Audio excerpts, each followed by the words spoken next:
By the end of this, you'll be able to explain something that sounds impossible. How the most profitable company that ever existed, one that at its peak controlled nearly half of world trade, ended up on its knees, begging the British government for a bailout. And you'll be able to point to the exact line item that did it. Here's the question I want you to hold on to. In the 1770s, what was the single biggest thing the British East India Company spent its money on? It wasn't ships. It wasn't spices or tea or silk. Keep that in your back pocket. We'll get there. Because the company had two completely different identities living inside one balance sheet, and the whole story is a fight between them.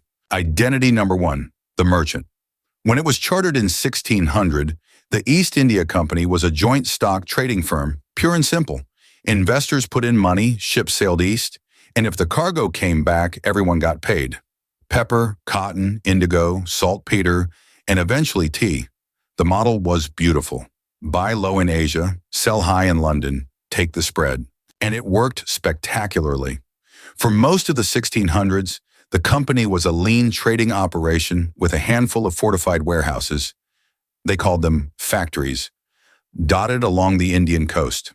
Small garrisons to guard the goods. That's it. The math was clean. Revenue from trade minus the cost of ships and goods equals profit. Shareholders in London got fat dividends and nobody thought too hard about what was happening 5,000 miles away.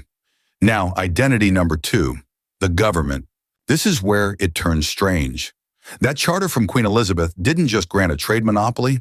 Over the following decades, through various royal charters, the company won the right to raise its own troops, build its own forts, mint its own coins, wage war and sign treaties.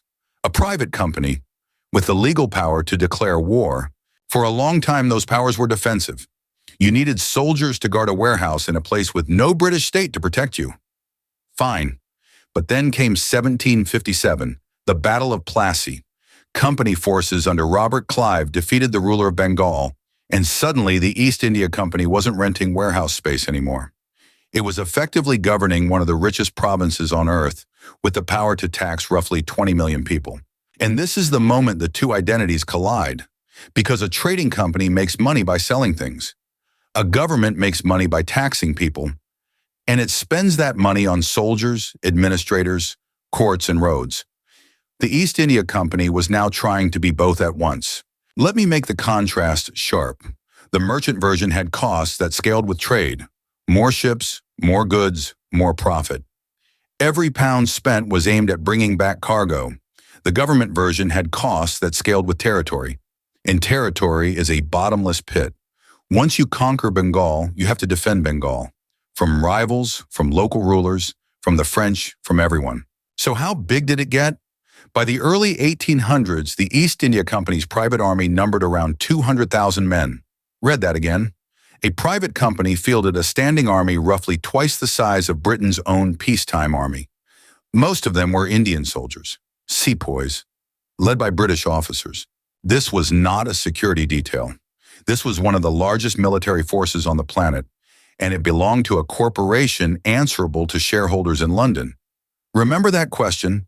The biggest line item in the 1770s? Hold on, we're nearly there. Here's the trap the company walked into. After Plassey, the leadership convinced themselves they'd found a cheat code.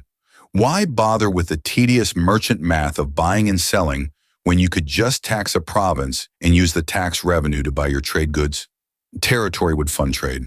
Trade would fund territory, a perfect loop. Except the loop leaked. Badly. The cost of the army and the administration grew faster than the tax revenue ever could. Conquest is expensive up front, and the returns come slowly, if at all.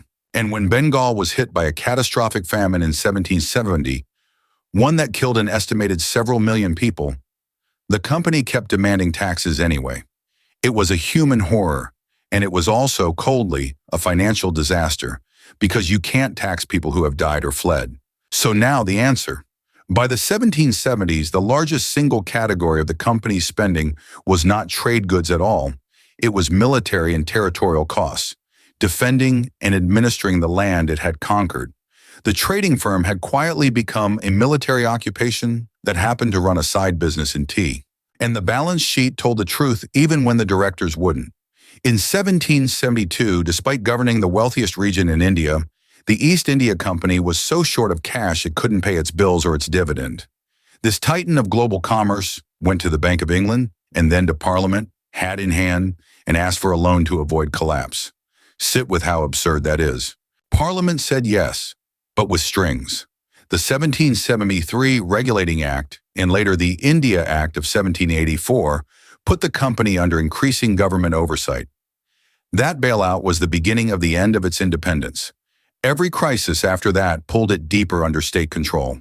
Until in 1858, after a massive rebellion its own army could barely contain, the British Crown simply took the whole thing over. The company limped on as a shell and was dissolved in 1874. Now, the honest caveat: you can't pin the entire collapse on the army alone.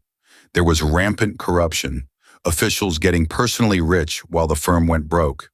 There was smuggling and competition, and a London board making decisions about wars they'd only hear about 6 months later. All real, all contributed. But here's my verdict, comparing the two companies head-to-head. The Merchant East India Company was one of the great business models in history, genuinely brilliant. The government East India Company was a fiscal catastrophe wearing the merchant's clothes. And the fatal mistake wasn't greed or bad luck. It was a category error. They forgot what kind of organization they were. A firm should let its cost follow its revenue. Instead, they let their ambitions, an army, an empire, set the costs and prayed the revenue would show up to cover them. It never did. Empires don't turn a profit.